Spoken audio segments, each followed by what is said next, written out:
Bismillahirrahmanirrahim. Assalamualaikum warahmatullahi wabarakatuh. Selamat siang, Bapak, Ibu, dan teman-teman semua. Selamat datang di sesi 2 Sharing Session Seminar Internasional 2025 yang khusus membahas seputar tips and trick conference di Malaysia.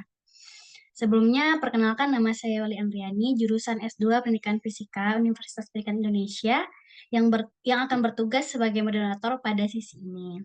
Nah, sebelum memasuki sesi inti, izinkan saya memperkenalkan narasumber kita pada hari ini. Beliau adalah Nur Hidayati SPD. Beliau sedang menempuh pendidikan S2 Pendidikan Bahasa Inggris di Universitas Negeri Yogyakarta.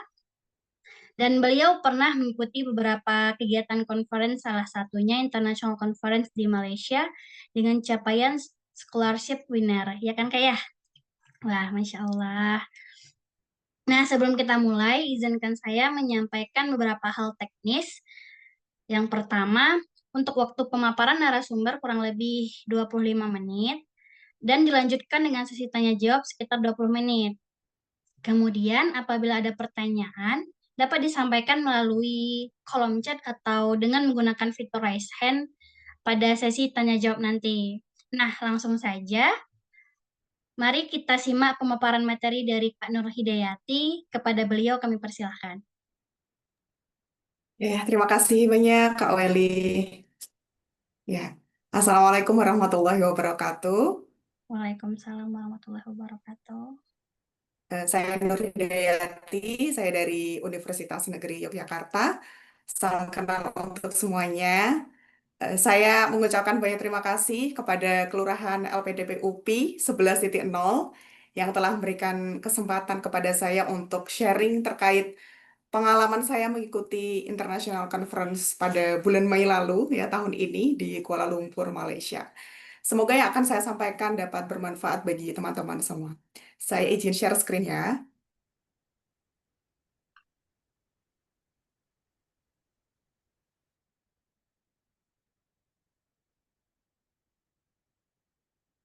Oke. Jadi sesuai dengan request dari panitia, yaitu konferensi sesuai kriteria LPDP, khususnya untuk di Malaysia. Jadi saya akan mulai menjelaskan pengalaman saya dari sini dulu ya.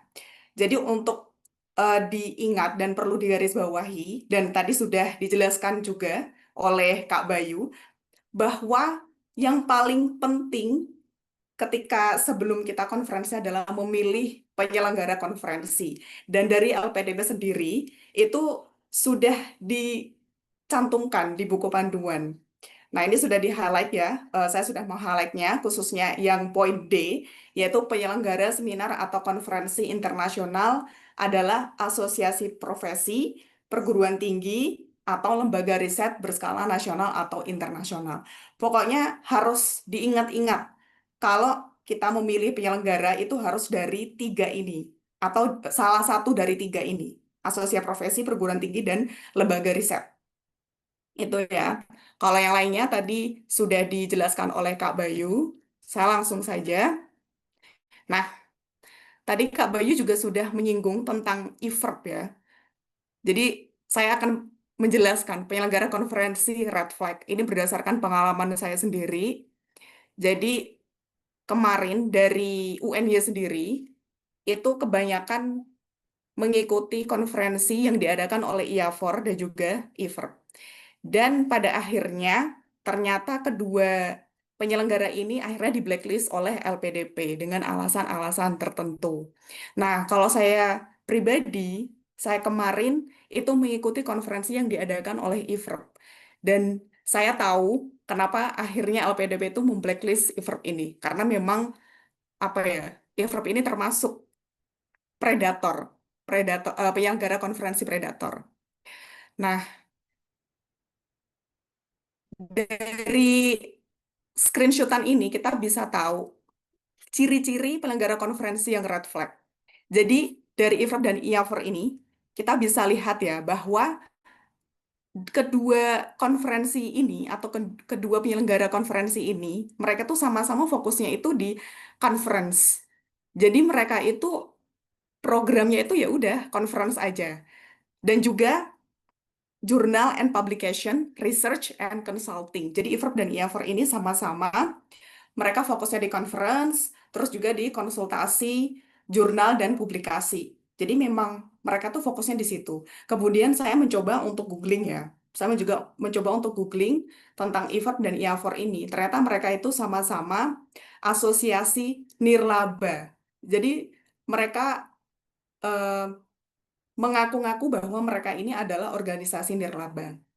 Dan menurut saya ini sangat penting sekali untuk disampaikan kepada teman-teman semua, supaya teman-teman bisa memilih penyelenggara konferensi yang baik, supaya bisa mendapatkan pengalaman yang baik juga ketika konferensi nanti. Apalagi kita sudah ke luar negeri, kita ke Malaysia, udah jauh-jauh, tapi ternyata kita tuh apa ya, konferensinya itu tidak worth it gitu. Oke. Jadi saya akan menyampaikan berdasarkan pengalaman saya mengikuti konferensi di Malaysia yang diadakan oleh IFRP. Oke. Nah, jadi di sini ada dua gambar, ya. Ada ada dua gambar yang sangat menggambarkan kereflekan si IFRP ini. Saya menyampaikan ini karena saya pengen teman-teman bisa mengikuti konferensi yang penyelenggaranya itu kredibel, amanah, dan bisa dipertanggungjawabkan. Dan perlu dicatat ya, ini konferensinya saya ikuti waktu itu adalah penyelenggaranya itu IFRP ya, yang sudah di blacklist oleh LPDP. Jadi saya juga berani untuk speak up ini gitu. Nah, dari gambar yang pertama, teman-teman bisa lihat di situ bannernya itu copot. Jadi kejadian ini bannernya itu copot dari siang sampai malam. Jadi ini kan ada foto saya diberikan sertifikat ya, penyerahan sertifikat kepada seluruh peserta. Itu penyerahannya tuh sekitar malam jam setengah 7 malam lah gitu. Dan keadaan banner copot ini tuh dari siang. Ya waktu itu seingat saya itu sempat dibenerin ya, tapi habis itu copot lagi. Dan kita bisa lihat juga, itu bannernya tuh cuma ditempel pakai apa ya itu, double tip. Bayangkan ini tuh acaranya tuh di apa ya, pesertanya itu dari berbagai negara, ada yang dari Cina, Taiwan, Filipina, terus ada juga yang dari Afrika, ada yang dari benua Afrika, saya nggak tahu negaranya apa, tapi dari benua Afrika. Terus ada dari Uzbekistan. Pokoknya ini dihadiri oleh peserta dari berbagai negara, tapi dengan kualitas seperti ini gitu loh. Ini bukan acara yang ecek-ecek gitu, tapi dari hal-hal kecil seperti ini, dari sekedar banner, ini kan sangat apa ya, bisa menunjukkan kualitas dari penyelenggara konferensi itu sendiri. Terus yang kedua adalah makanan. Jadi acaranya waktu itu 2 hari. Jadi hari yang pertama itu presentasi ya. Terus hari yang kedua itu ada tur kampus di salah satu kampus swasta di Malaysia. Nah, hari pertama kita dapat coffee break jam 9, terus jam 12 ada makan, makannya itu prasmanan, itu di hotel, makannya itu melimpah banget, enak. Terus sorenya ada coffee break lagi. Nah, kemudian di hari kedua itu kan ada tur kampus. Nah, saya sama teman-teman saya ini sudah berencana untuk membawa wadah. Untuk bawa wadah karena kita mikirnya ekspektasi kita adalah oh nanti bakal banyak makan lagi seperti kemarin. Nah, kita mau nih, mau mau kita bawa karena kan lumayan lah biar kita juga bisa hemat ya, bisa dipakai buat nyemil di tempat penginapan gitu. Nah, kita udah bawa nih wadah di hari kedua yang tur kampus. Ternyata di hari kedua yang tur kampus ini ternyata konsumsinya tuh seperti ini. Teman-teman bisa lihat sendiri konsumsinya seperti apa. Jujur, ini makanannya tuh enak. Saya nggak tahu ya namanya, nama makanannya apa, tapi ini enak. Tapi dari pengemasannya, menurut saya ini nggak pantas ya, kurang pantas lah. Karena saya dan teman-teman saya itu sudah pernah mengikuti konferensi internasional yang diadakan oleh kampus-kampus di Indonesia ya. Itu kan sangat presentable banget, mulai dari bannernya, dari kondisi di lapangan converse-nya, kemudian dari makanannya, itu kan makanannya pasti ditaruh di wadah atau di kotak makanan yang pantas lah untuk para peserta conference. Apalagi di conference ini kemarin itu e-verb ini cukup mahal ya, 2 digit gitu. Bayangin 2 digit kita dengan seperti ini gitu. Ini bukan soal uang, bukan soal makanan, tapi ini soal pertanggungjawaban soal kepantasan ya. Ini ini adalah red flag yang terlihat secara kasat mata ya. Nah, saya akan tunjukkan lagi ke red flag-an e-verb ini yang lainnya. Nah, ini. Jadi yang pertama, acaranya yang hari pertama waktu presentasi, itu acaranya tuh terlambat sampai hampir 3 jam. Bayangkan, terlambat sampai hampir 3 jam loh. Yang menyebabkan presentasi by presenter itu yang seharusnya mulainya itu jam 12.30 itu baru dimulai sekitar jam 3. Jadi bayangin kita kita sudah prepare sebaik mungkin, tapi ternyata terlambat dan keterlambatan ini disebabkan oleh panitianya sendiri. Jadi acaranya itu dimulai sekitar jam 9, terus para peserta tuh sudah pada datang jam setengah 8 itu udah banyak yang datang. Kita sendiri pun dari tim LPDP sendiri pun juga udah datang sepagi mungkin, tapi ternyata panitia itu belum prepare sama sekali. Jadi kita juga nunggu lama untuk absen. Terus juga untuk waktu atau durasi keynote speaker dan juga guest speakernya itu terlalu lama. Jadi sebenarnya untuk keynote speaker dan guest speakernya itu juga ada durasinya ya, sekitar kurang lebih 15 menit. Tapi mereka lebih dari itu dan tidak ada teguran sama sekali kepada para keynote speaker dan juga guest speaker ini. Jadi ini mengakibatkan tiap presenter itu cuma mendapatkan jatah sekitar 15 menit untuk presentasi. Nah, tapi berujung cuma dapat 6 sampai 7 menit bahkan kurang. Dan juga banyak presenter yang di stop di tengah-tengah presentasi. Jadi bayangin kita sudah mempersiapkan artikel, kita sudah mempersiapkan skrip, sudah latihan presentasi dengan waktu durasi yang sudah ditentukan dari awal, yaitu 10 sampai 15 menit dari panitia itu sendiri. Tapi kenyataannya kita presentasi cuma sekitar kurang dari 7 menit gitu. Bayangin kita mau presentasi apa dalam durasi waktu seperti itu gitu. Terus yang paling gong lagi adalah mic-nya tuh rusak. Jadi bayangkan ini acara besar dan pesertanya itu banyak yang mahasiswa S3, terus ada yang udah jadi dosen juga gitu. Dan dari berbagai negara. Tapi fasilitasnya seperti ini. Jadi mic-nya rusak. Bahkan ada guest speaker yang nggak pakai mic. Jadi waktu itu ruangannya cukup luas dan pesertanya juga cukup banyak ya, kurang lebih 100 lebih peserta. Terus akhirnya guest speaker tuh nggak pakai mic. Jadi bisa membayangkan ya bagaimana guest speakernya waktu itu harus membuat suaranya bisa didengar oleh seluruh audiens di ruangan itu gitu. Nah, terus gonggong yang lainnya adalah panitia bahkan belum save PPT presenter. Jadi waktu itu sebelum presentasi, udah jauh-jauh hari kita diminta untuk submit PPT kita ke Google Form. Nah, terus eh, kenapa bisa tahu kalau panitianya itu belum save PPT presenter? Jadi waktu itu saya di panel discussion saya, jadi waktu itu dibagi menjadi beberapa ruangan ya, jadi beberapa panel. Dan di panel saya, waktu itu saya presenter pertama yang akan maju. Nah, saya sudah maju nih di atas panggung. Tiba-tiba saya dipanggil sama operator. Dipanggil operator, disuruh ke operator. Ternyata mereka tuh bingung nyariin PPT saya. Dan saya lihat di laptopnya mereka, itu PPT-nya tuh masih di Google Drive semua. Jadi belum di-save di komputer mereka dan mereka juga nggak tahu ini PPT-nya siapa, PPT yang mana gitu. Akhirnya presenter dan itu hampir semuanya. Sebelum maju itu harus ngasih tahu dulu, ngasih tahu panitianya PPT-nya yang mana. Jadi ini bener-bener udah takes time banget gitu kan. Jadi ini juga salah satu yang membuat acara itu terlambat sedemikian rupa. Kemudian guest speaker-nya itu rata-rata dari mereka sendiri. Jadi e-verb ini itu kan base-nya dari India. Nah, pas kita coba cek ya, coba cek guest speaker di tiap negara. Jadi IFERP ini tuh mengadakan konferensi di tiap negara tiap bulannya. Kita lihat di sosmednya. Kita lihat kok di negara yang ini juga guest speaker-nya juga ada ini gitu. Jadi kita bisa menyimpulkan bahwa guest speaker itu rata-rata dari mereka sendiri. Padahal kita harapannya kan ya guest speaker-nya benar-benar dari expert ya gitu.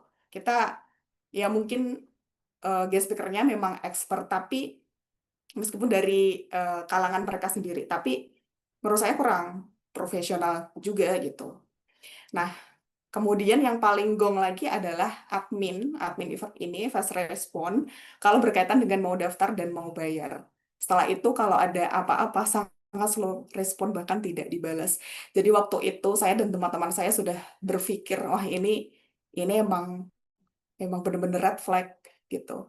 Nah, for your information, jadi saya dan teman-teman saya itu mendaftar conference itu di bulan November 2024, terus kita berangkat bulan Mei 2025. Nah, ternyata di bulan Maret atau April itu LPDP memberikan pengumuman bahwa event itu di blacklist. Tapi untuk peserta yang sudah di ACC tetap berangkat, termasuk kami. Kami kan sudah di ACC sudah dari tahun 2024, jadi kita tetap berangkat meskipun ada pengumuman bahwa event ini sudah di blacklist. Nah, waktu itu kita bingung, eh, kenapa ya event kok di blacklist ya? Karena saat itu memang dari cutting, dari teman-teman yang ada di khususnya di UNY itu merekomendasikan event dan mereka juga sama sekali tidak memberitahu sisi-sisi lain ya dari e-verb ini karena mungkin saat itu mereka juga takut membuat teman-teman yang lain down gitu ya. Jadi ya udah just go for it aja. Mungkin pikirannya dulu begitu. Apalagi saat itu banyak banget tuh penyelenggara conference yang di blacklist oleh LPDP. Jadi kita juga bingung mau conference yang mana gitu. Dan banyak yang merekomendasikan e-verb, ya udah akhirnya kita di e-verb. Dan e-verb ini sangat mahal ya dibandingkan dengan penyelenggara konferensi yang lain.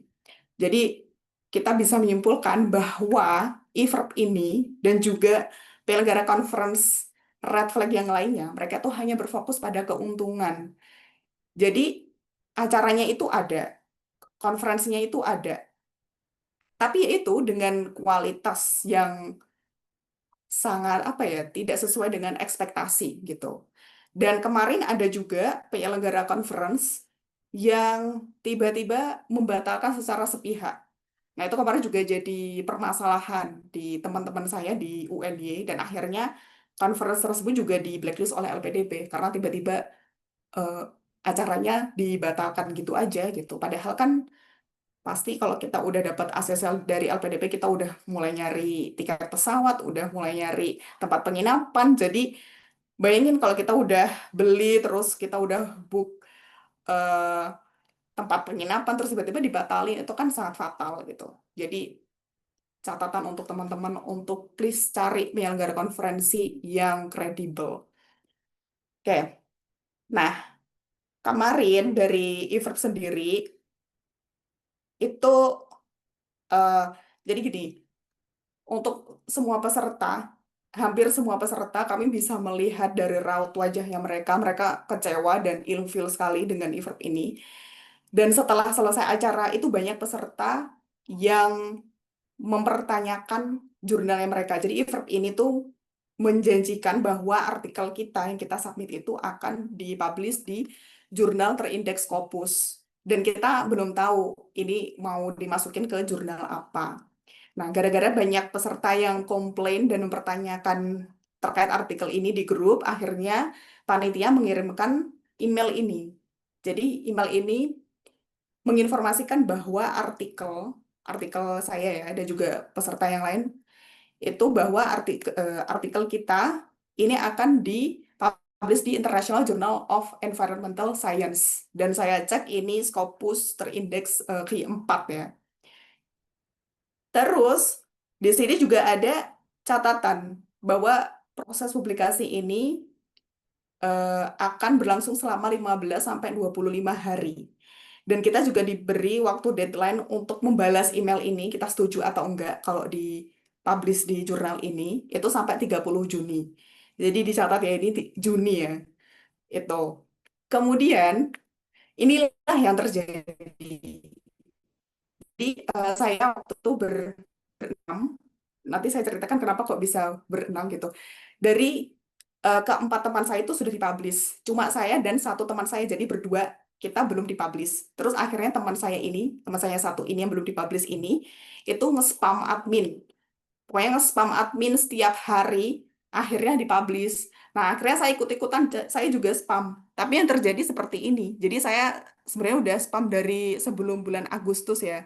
Agustus sampai September, akhirnya baru dibales 8 September. Terus saya chat lagi, terus ada beberapa hari nggak dibales, habis itu dibales lagi. Terus saya chat lagi sampai sekarang, itu nggak dibales sama admin Evert ini. Jadi saya tidak tahu bagaimana nasib artikel saya ini.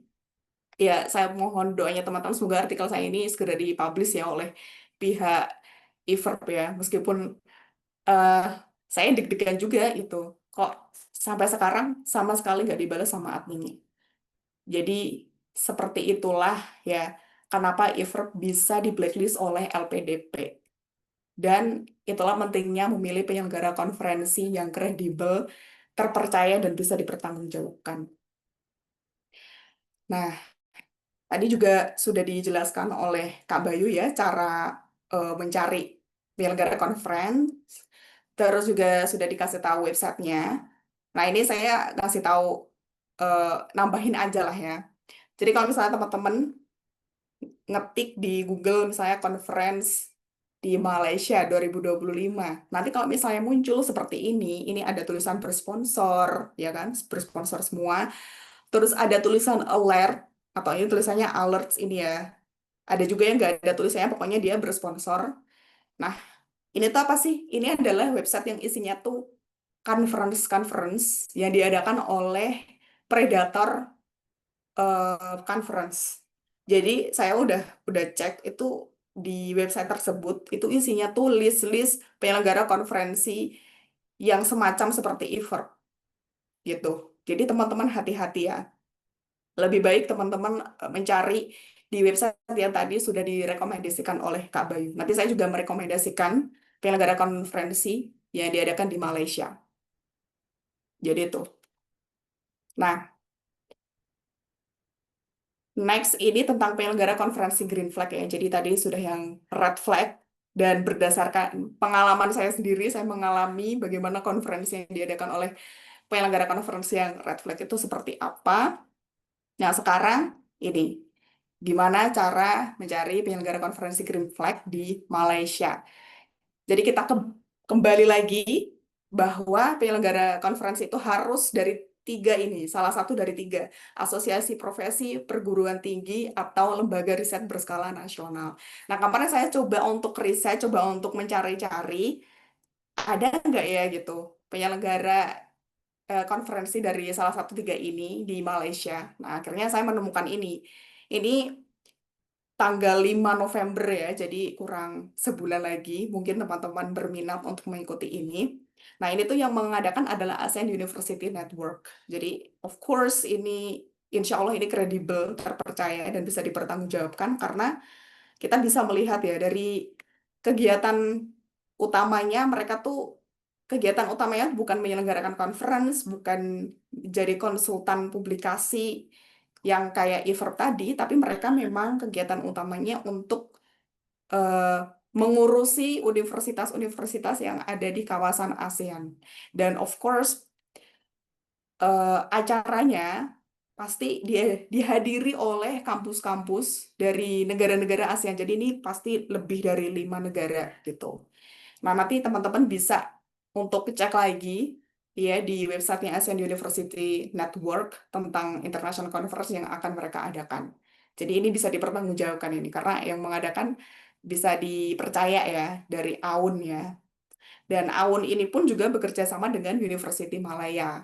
Jadi University Malaya ini tuh salah satu perguruan tinggi negeri di Malaysia dan salah satu yang terbaik juga di Malaysia. Jadi bisalah ini bisa dimasukkan ke dalam penyelenggara konferensi yang Green Flag gitu.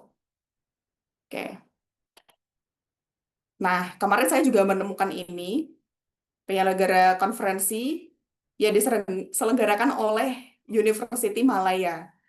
Jadi ini itu universitas yang saya bilang tadi ya, yang termasuk terbaik di Malaysia, mungkin setara dengan UI ya kalau di Indonesia. Nah ini ada websitenya UM Event. Nah ini isinya tuh international conference yang diadakan oleh University Malaya. Jadi ini bisa dipertanggungjawabkan ya. Ada banyak di sini. Nah untuk teman-teman yang mau mencari konferensi di Malaysia, nah, teman-teman bisa mengunjungi website ini, submitconfpay.com. Jadi di sini ada daftar conference yang diadakan di Malaysia. Tapi teman-teman juga harus cek lagi ya, karena kemarin saya coba untuk cek itu ada penyelenggara yang semacam seperti event yang saya bilang tadi, ada juga yang penyelenggara itu bisa dipercaya gitu. Ada penyelenggara yang dari kampus, ada yang dari asosiasi profesi itu ada, tapi ada juga yang dari predator conference atau penyelenggara konferensi yang seperti event tadi. Nah, ini salah satu yang saya temukan dari website tadi ya. Ini sebagai contoh aja. Jadi ini ada international conference di Malaysia yang diadakan oleh Politeknik Malaysia dan ini juga kerjasama dengan Kementerian Pendidikan Tinggi. Dan bahkan ini udah jelas banget gitu. Di sini sudah tertulis publication-nya akan dipublish di Tropical Scientific Journal. Tapi ini terindeks Google Scholar ya, teman-teman. Eh, Mungkin bisa dicoba meskipun alangkah lebih baiknya jika mencari international conference yang terindeks Scopus atau WOS. Tapi bisalah ini dicoba atau ditanyakan ke LPDP di Tikban gitu. Dan ada awardnya juga, ada Best Paper Award, ada Best Presenter Award. Dan juga kalau penyelenggaranya itu asosiasi profesi, perguruan tinggi, dan lembaga riset, itu biasanya biayanya itu lebih murah. Nah, ini untuk international presenter ini 50 USD atau setara dengan 800.000. Kalau kita daftar di Early International Presenter, itu bisa 400.000 aja dibandingkan dengan mengikuti conference yang diadakan oleh lembaga-lembaga yang tidak kredibel seperti eVerb atau iAVerb tadi gitu. Kalau eVerb kemarin itu sekitar 600 sampai 700-an dolar gitu. Jadi sangat mahal sekali dengan fasilitas yang seperti itu gitu. Dan saya meyakini kalau penyelenggara konferensi yang diadakan oleh ya disebutkan oleh LPDP ya seperti asosiasi profesi atau perguruan tinggi itu mereka akan memberikan yang terbaik. Karena kalau yang mengadakan kampus misalnya, itu kan konferensi yang mereka adakan itu adalah salah satu program kerja mereka. Jadi mereka berusaha untuk memberikan yang terbaik. Karena kalau misalnya acaranya itu misalnya banyak kegagalannya gitu ya, itu kan mencoreng nama kampus gitu. Jadi ya kita ikuti saja nasihat dari Kak Bayu dan juga dari berdasarkan buku panduan LPDP juga gitu.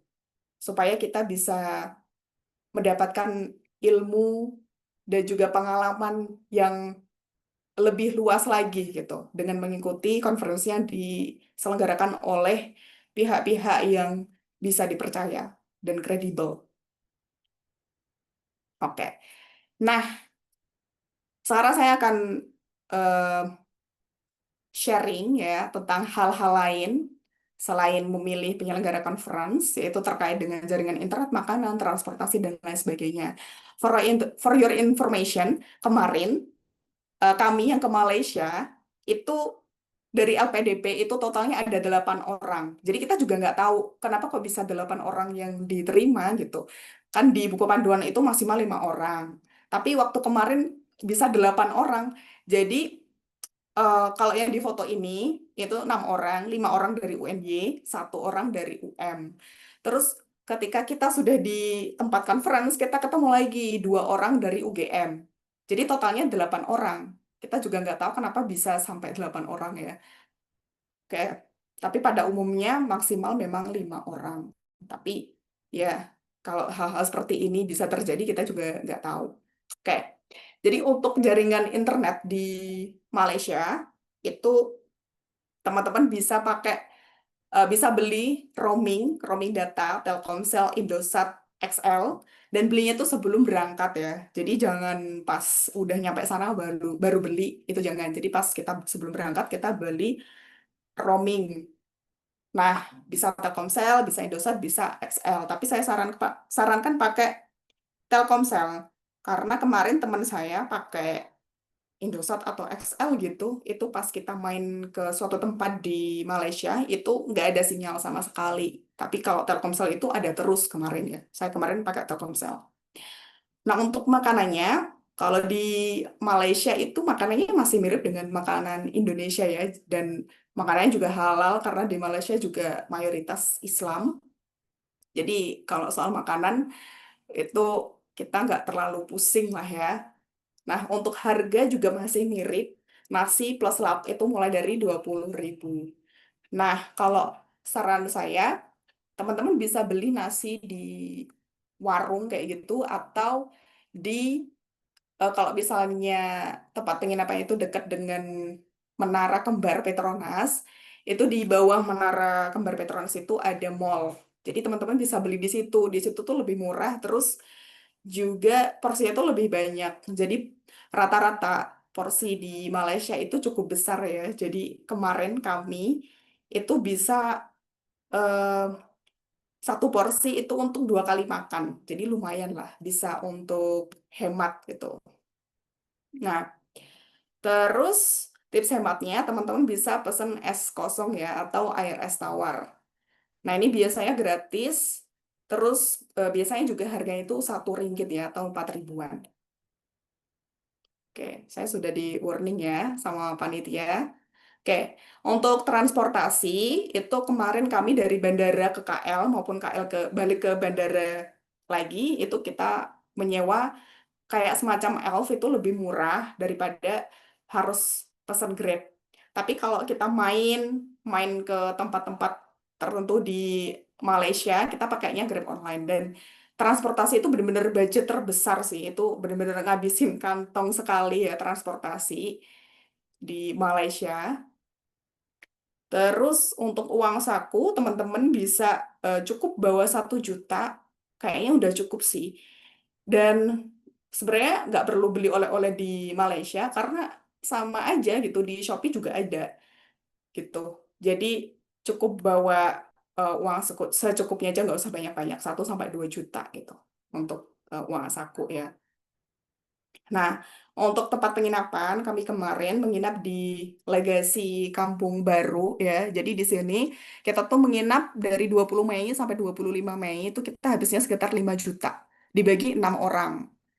Jadi per orang itu per malamnya sekitar 170-an ribu. Jadi ini lumayan murah ya. Dan tempat penginapannya ini sangat recommended. Mungkin teman-teman nanti mau ke Malaysia, nanti bisa menginap ke sini. Jadi ini tuh di tempatnya tuh di pusat kota, deket sama Saloma Bridge, terus deket juga sama Menara Kembar Petronas, deket juga dengan acara conference. Jadi saran untuk teman-teman kalau nanti conference di Malaysia cari tempat penginapan yang dekat dengan acara conference. Kalau bisa tuh bisa jalan kaki gitu ke tempatnya. Nah, saya kemarin sama teman-teman bisa jalan kaki dari tempat penginapan kami ke tempat acara. Itu sekitar kalau jalan kaki sekitar 10 menit gitu.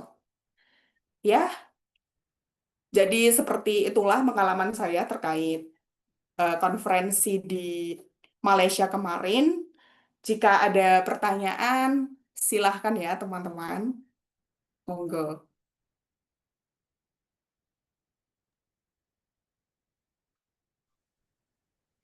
Baik, terima kasih banyak kepada Kak Nur Hidayati atas pemaparan yang sangat menarik.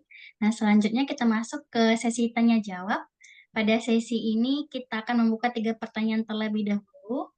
Bagi peserta yang ingin bertanya, silakan mengaktifkan fitur raise hand dengan menyebutkan nama, jenjang, dan asal instansi. Oke, disilahkan. Oke, udah ada nih Fermina. Silakan Fermina. Oke, baik. Terima kasih untuk kesempatan yang saya peroleh. Selamat siang untuk kita semua. Selamat siang. Oke, yang pertama terima kasih Kak Nur Hidayati yang sudah men-sharingkan pengalamannya sangat luar biasa. Dan salah satu hal yang kenapa alasan kenapa saya memilih apa namanya Malaysia, karena Malaysia. menurut saya untuk makanan, minuman, kemudian mungkin bahasa ya.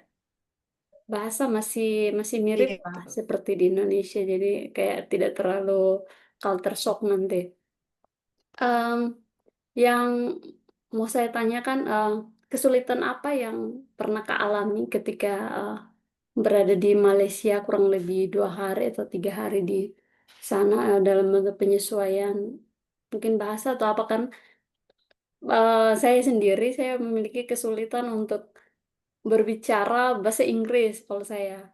Nah, pada saat conference, apakah Kak ada kesulitan atau bagaimana? Saya agak-agak insecure. Saya paham orang berbicara, tapi ketika saya mau berbicara sepanjang itu atau selama itu, agak-agak insecure, khawatir salah, khawatir ini, begitu.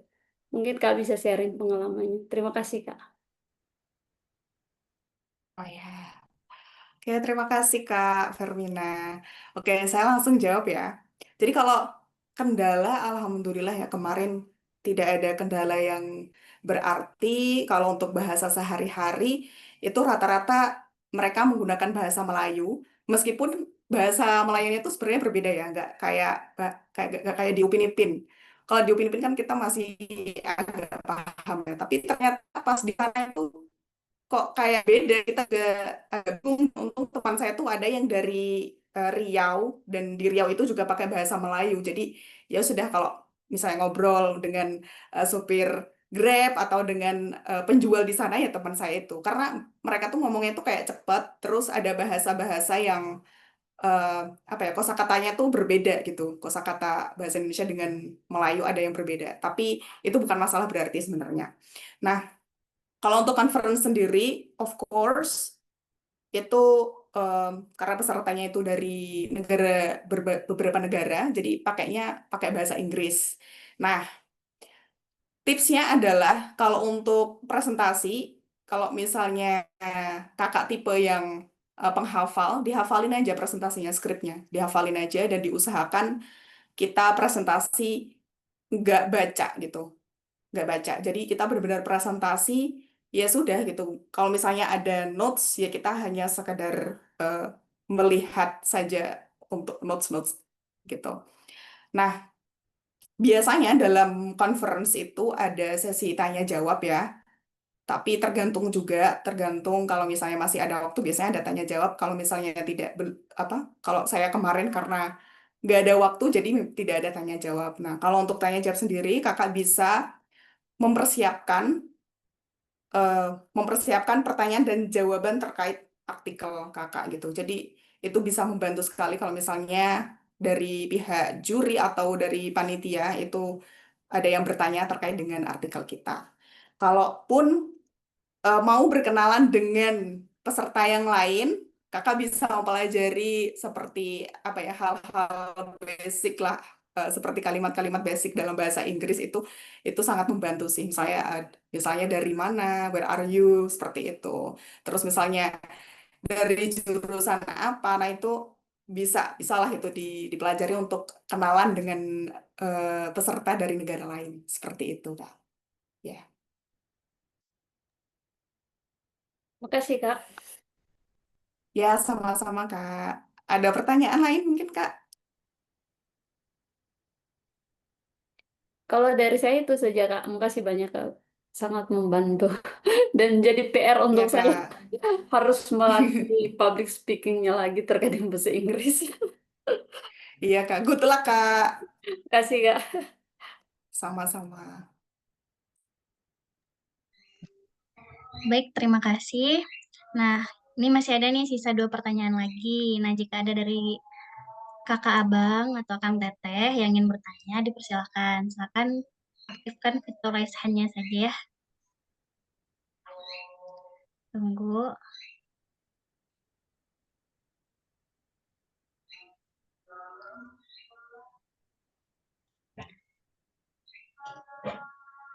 Izin, Kak, kalau misalnya belum ada yang bertanya ya, saya izin mau menjawab pertanyaan yang sudah teman-teman isi di Google Form ya. Saya mau menjawab pertanyaan itu dari Kak tadi sudah dari Kak Fermina Tanii, tadi di Google Form sudah bertanya dan sudah dijawab di sini juga. Saya mau menjawab pertanyaan dari Kak Novaria Malumban Raja. Pertanyaannya, apakah setiap negara memiliki standar dan kebijakan terkait peserta dan berlangsungnya konferensi? Kalau di Malaysia sendiri itu tidak ada ya, jadi semua peserta itu disamaratakan. Jadi tidak ada standar atau kebijakan tertentu dari tiap negara itu tidak ada, jadi kita semua itu sama. Terus ada pertanyaan lagi dari Kak Margareta Yarus Serai. Berapa lama waktu yang dibutuhkan sampai artikel diterima? Jadi eh, tergantung ya. Kalau saya kemarin karena itu saya mengikuti conference dari penyelenggara Predator, jadi cepat banget. Cuma 2 hari kita udah dapat LOE karena memang mereka tujuannya tuh dapat peserta sebanyak-banyaknya ya. Tapi kalau untuk yang kredibel, penyelenggara yang kredibel itu sekitar 1 minggu sampai 2 minggu lah untuk dapat LOE, untuk dapat eh, pengumuman apakah diterima atau tidak gitu. Kemudian ada pertanyaan lagi dari Kak Maria Fatmawati Betty. Eh, Bagaimana cara menyiapkan artikel yang tembus proceeding?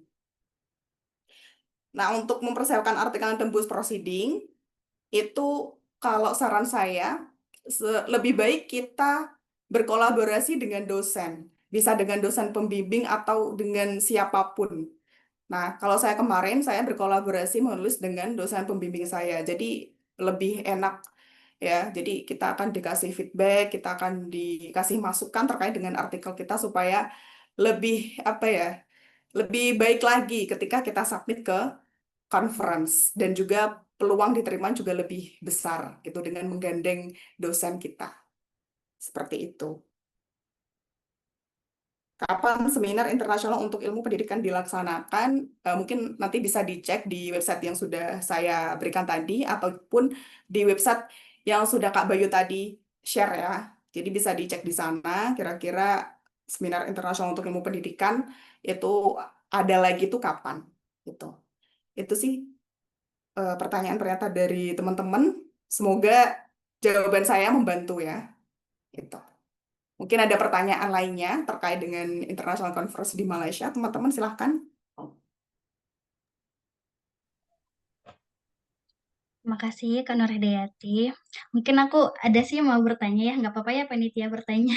Silahkan, Kak. Aku agak penasaran sih, Kak Nur Hidayati kan kalau lihat dari jurusannya kan jurusan bahasa Inggris gitu ya. Ya. Nah, kenapa Kak Nur Hidayati itu milih ke Malaysia? Sedangkan kan kita lihat ya, orang-orang tuh kayak berlomba-lomba lah ingin ke Jepang, ke Turki, atau ke Eropa malah gitu ya. Nah, kenapa Kak Ya. Nur Hidayati itu milihnya ke Malaysia? Nah, jadi alasan kenapa saya memilih Malaysia, yang pertama karena saya baru pertama kali ke luar negeri, jadi saya pengen coba yang dekat dulu. Saya pengen tahu cara karena saya juga belum pernah naik pesawat ya, teman-teman FYI ya. Jadi saya pengen belajar dulu gitu, naik pesawat tuh gimana, terus ngurus paspor itu gimana, di bandara di luar negeri itu seperti apa, terus kalau ke luar negeri itu bagaimana. Jadi saya memilih Malaysia yang dekat-dekat dulu gitu, karena untuk belajar dulu. Terus yang kedua, ingin lebih berhemat ya, karena saya dapat informasi dari teman-teman yang ikut conference di misalnya di negara yang lebih jauh itu cukup lumayan ya, apalagi di harga di tiket pesawat gitu. Itu kan lumayan banget ya. Kalau saya kemarin berangkat dari Jogja itu dapat harga tiket pesawat 1 juta, bahkan yang pulang itu 900.000 dan kita transit di Singapura. Jadi lebih murah gitu, lebih lebih hemat gitu. Jadi kita bisa eh, saving lebih banyak lah ya dari LPDP ini gitu. Jadi itu sih alasannya karena yang pertama itu eh, pertama kali ke luar negeri, terus yang kedua karena lebih lebih hemat. Itu sih kalau kalau saya dan teman-teman saya kemarin juga seperti itu alasannya rata-rata sama dan kita semua yakin kalau sekali kita pernah ke luar negeri, insya Allah kita juga seperti menarik magnet untuk bisa ke negara-negara lain suatu saat nanti. Amin. Ya, seperti itu. Itu alasannya ya, Kak. Ah iya. Baik, terima kasih Kak Nurhadayati. Iya, sama-sama. Mungkin masih ada teman-teman yang ingin bertanya. Kita masih ada Mohon waktu. izin bertanya, Kakak moderator. Oh ya, silakan Kak Anissa. Baik, terima kasih Kakak moderator. Mohon izin bertanya kepada Kakak narasumber terkait International Conference sendiri. Nah, terkait hal ini Kak, bagaimana untuk terkait waktu yang ideal untuk kami yang baru aja melek akan International Conference ini, kapan waktu ideal kami untuk mengikuti International Conference ini, dan menurut Kakak, apa persiapan fundamental yang perlu kami persiapkan untuk menuju kemaksimalan dari International Conference yang insya Allah akan kami ikuti nantinya. Dan kemudian terkait speaker ketika International Conference itu, seberapa banyak ya Kak komposisinya seperti itu? Terima kasih. Oke. Terima kasih Kak atas pertanyaannya. Ini pertanyaan ini sangat ini ya, bagus sekali ya. Oke. Jadi pertama, kapan waktu ideal untuk mengikuti international conference? Menurut saya secepat mungkin ya, karena kita dikejar oleh waktu, kita juga harus lulus tepat waktu. Kalau saya kemarin mengajukan international conference-nya itu di semester 2, terus di semester 3 saya sudah berangkat. Jadi setelah pulang kita sudah fokus dengan tesis. Jadi secepat mungkin kalau bisa mulai hari ini Kakak segera mencari international conference, segera mencari, segera submit karena kita dikejar waktu. Itu. Jadi secepat mungkin ya. Terus yang kedua, persiapan fundamental. Yang jelas, yang pertama, kita persiapkan artikel terbaik kita. Kita bisa berkolaborasi dengan dosen, bisa berkolaborasi dengan teman-teman kita. Yang penting itu artikel. Jadi dan artikelnya harus sesuai dengan jurusan kita, terus harus sesuai dengan topik atau tema penyelenggara conference. Ya, misalnya temanya tentang AI. Jadi kita hubungin aja, misalnya saya pendidikan bahasa Inggris gitu, pendidikan bahasa Inggris, penggunaan AI dalam writing, pokoknya kita kaitkan aja dengan jurusan kita. Itu yang pertama, artikel. Terus yang kedua, ini penting banget, kita harus cari teman yang sefrekuensi minimal 1 orang. Jadi kalau saya kemarin itu daftar conference itu saya daftar sendiri, saya diem-diem, saya daftar sendiri karena saya ingin menyelamatkan slot saya dulu. Mungkin terkesan egois ya, tapi karena kita harus cepet-cepet kan. Jadi saya daftar, terus sudah dapat LOE, sudah dapat izin dari LPDP, udah pokoknya udah segala macam. Terus saya ajaklah satu teman saya yang sefrekuensi. Jadi ini penting banget untuk mencari teman yang sefrekuensi untuk diajak conference. Karena nanti kita kan di sana berhari-hari, kita akan setiap hari ya sama teman kita itu gitu. Jadi itu penting banget untuk cari teman yang sefrekuensi. Terus yang ketiga, kalau misalnya udah semuanya, udah temen udah ada, terus udah diterima LPDP, udah pokoknya udah segala macam, jangan lupa untuk ini menukarkan uang ya. Ini banyak yang nggak pernah di-share gitu. Ternyata penukaran uang ini penting banget. Jadi kalau misalnya kita persiapannya dari lama, dari berbulan-bulan, kita tuh bisa ini update penukaran uang setiap hari. Jadi kan misalnya dari rupiah ke ringgit atau ringgit ke rupiah itu kan selalu berubah-ubah ya setiap harinya. Misalnya kalau saya kemarin dapat 1 ringgit itu sekitar 3 ribuan. Nah, teman saya tuh kemarin dapat 4 ribuan. Jadi sebisa mungkin apa ya kita bisa dapat eh, apa ya ringgit yang berarti ringgit yang lebih lebih murah atau lebih mahal ya. Pokoknya sesuai dengan kebutuhan kita. Berarti kita cari yang pokoknya dapat ringgitnya tuh banyak gitu. Mau nggak maksud maksud saya? Mau ya? Nah, itu. Terus yang paling penting lagi adalah jangan lupa bawa adaptor. Adaptor tuh apa ya? Pokoknya intinya kayak colokan gitu, colokan universal. Itu bisa dibeli di Shopee. Karena kenapa colokan di Malaysia itu beda dengan colokan di Indonesia. Jadi itu penting banget. Nah, kalau bisa satu kelompok itu colokannya tuh ada yang bawa colokan universal tuh ada 2 orang lah. Kalau misalnya 5 orang ya itu 2 orang. Karena kita kan butuh cas laptop, cas HP gitu kan. Itu penting banget. Jadi kita harus bawa itu. Itu yang harus dipersiapkan. Terus untuk speaker yang perlu kita sampaikan, of course, biasanya dari conference-nya sendiri itu sudah dikasih template apa saja yang harus kita sampaikan. Tapi porsi yang paling banyak yang harus kita sampaikan itu adalah bagian finding, bagian penemuan, dan juga discussion. Jadi bagian penemuan dan juga diskusi itu porsinya lebih banyak ya. Apalagi kalau misalnya waktunya itu durasinya sangat sedikit, nah kita bisa perbanyak yang di bagian finding dan discussion atau penemuan dan diskusi itu. Jadi itu Kak Anissa. Apakah sudah menjawab pertanyaan Kak Anissa atau ada pertanyaan lainnya? Baik, Kak. Alhamdulillah sudah terjawab, namun masih ada pertanyaan. Sekiranya boleh dipertanyakan kembali, Kak. Baik, terkait dana yang kita peroleh ini kan kurang lebih 15 juta. Nah, dan untuk hasil dari international conference kita nantinya itu kan dipublikasikan. Apakah 15 juta ini sudah include dengan biaya publikasi atau seperti apa? Seperti itu. Terima kasih. Oke. Nah, 15 juta ini kalau saya kemarin itu sudah include dengan biaya publikasi. Jadi gini, ada conference yang biayanya itu sudah mencakup biaya pendaftaran dan juga publikasi. Ada juga conference yang biayanya itu cuma buat conference aja, nggak sama publikasi. Jadi tergantung penyelenggaranya juga ya. Kalau bisa ya cari penyelenggara yang biayanya itu udah mencakup semuanya. Jadi supaya bisa di-cover oleh LPDP.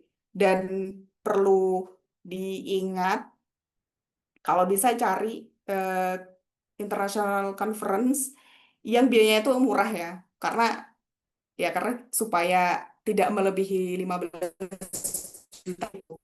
Itu. Ada pertanyaan lainnya, Kak? Baik, sudah cukup terjawab, Kak. Terima kasih atas jawaban yang sangat komprehensif. Terima kasih kepada kakak narasumber dan kakak moderator. Terima kasih. Ya, sama-sama. Berhubung waktu kita sudah hampir habis ya untuk sesi ini. Alhamdulillah kita sudah sampai di penghujung acara. Terima kasih kepada narasumber kita, Kak Nur Hidayati atas ilmu dan inspirasinya, serta kepada seluruh peserta atas partisipasi aktifnya. Nah, setelah ini, mohon bisa kembali ke main room untuk pembagian door prize, pengisian presensi, dan penutupan. Terima kasih.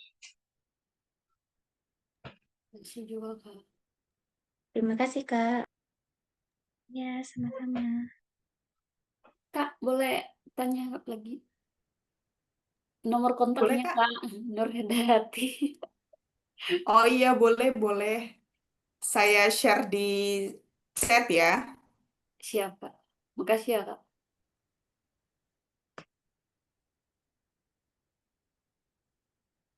Atau bisa juga ini ya, Instagram _Nuridayati_.